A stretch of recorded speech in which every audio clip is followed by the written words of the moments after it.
So since I do have 8 minutes or 7 minutes, let me write down something called the Lorentz transformation that we are going to start out with on Thursday. And we are actually going to rederive this and this, starting from Lorentz transformation. And it'll be a way to illustrate what we mean simultaneity is relative, because it's so much easier to see that how two things being simultaneous depends on the reference frame you are in. It's a lot easier to illustrate with the Lorentz transformation, the full Lorentz transformation. So this is the thing that we are calling Lorentz transformation. Let's see. Here. Lorentz.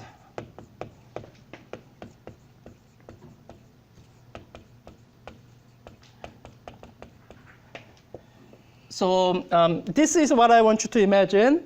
Two observers, one at rest. Let's say observer A at rest. So I'm going to associate an axis with this A that is at rest. And that axis will look like this, X and Y at rest. And there will be another observer, B, who's traveling relative to A, and moving at some speed v to the right. And I want to associate another axis with this observer B. Axis, X and Y. Let me make things simpler. I'm just going to make x-axis the same as, well, not quite the same. So y-axis will remain the same. Whatever y position A is at, or whatever y position something is at A's reference frame, it'll be at the same y position at B's reference frame. And let me make one more simplifying convention. That's that when in A's reference frame, when time is equal to 0, in A's reference frame, let's see. Let me say it in English this way first. At time equals 0 and time prime, this is the time kept by B, when they are equal to 0, x equals 0 and x prime equals 0 coincide. As in, at the very origin of time, these two spatial origins match. Okay? So with those common conventions out of the way, this is the Lorentz transformation. You can think of it this way. If we had just a point in space, you can describe this point either using this coordinate axis or using this coordinate axis.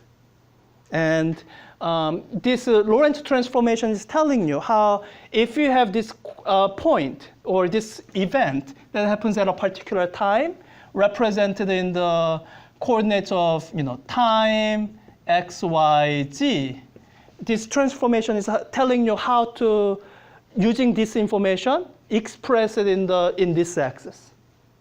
So let me write down the expression. I'm just using up the remaining 3 minutes, and then we'll start out with this proper introduction again on Thursday. So the transformation is this. So the time coordinate, position coordinates in the moving reference frame. Let me do the easy one first. Y and z don't change. So these are just the same, y and z.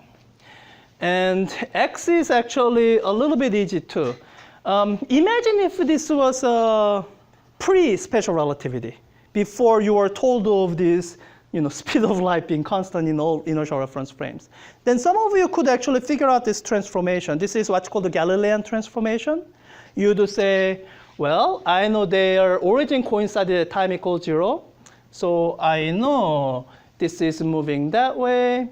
So if I have x and t, then it would be x minus vt, right? That's what a lot of you would say. And in Lorentz transformation, let's see. Yeah, in Lorentz transformation, this is more or less correct, except with the factor gamma, I think.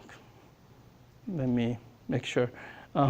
Let me just to make things comfortable for me, I'm going to rewrite this VT. So I'm going to introduce a new notation. V is equal to beta C, where beta is essentially, it's the speed as a fraction of speed of light. So with this notation, this is going to be beta CT. All right, that looks better. Okay, let me keep going. Now the time is the tricky one. In Galilean relativity, you would say T prime is equal to T. That's the idea of absolute time, right? And it's special relativity that's out the window, along with the absolute simultaneity. And the correct expression, I find it easier to remember if I have C written in front of it. So it's a CT minus beta X that times gamma.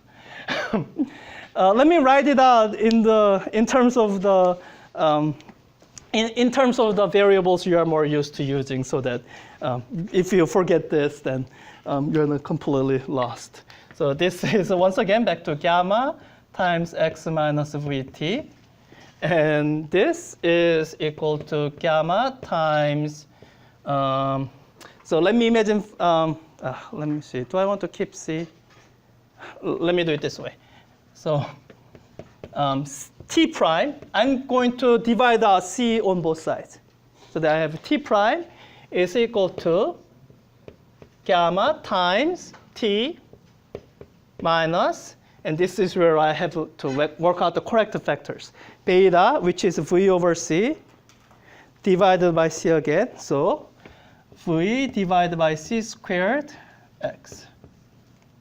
And you can double check the units to make sure that meters per second per meters per second squared times meter works out to be 1 over second, so it's second.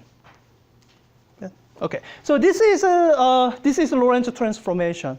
It's a rule that tells you how coordinates in one reference frame is related to coordinates in another reference frame. And we'll talk about this more on Thursday, but this is the full expression. When you have a new situation that you haven't seen before, this really should be your starting point. The time dilation and length contraction that we derived, these are special situation formulas. If you have a different situation, then they may not apply. You have to be careful in using them. But this is the general expression that will always be correct.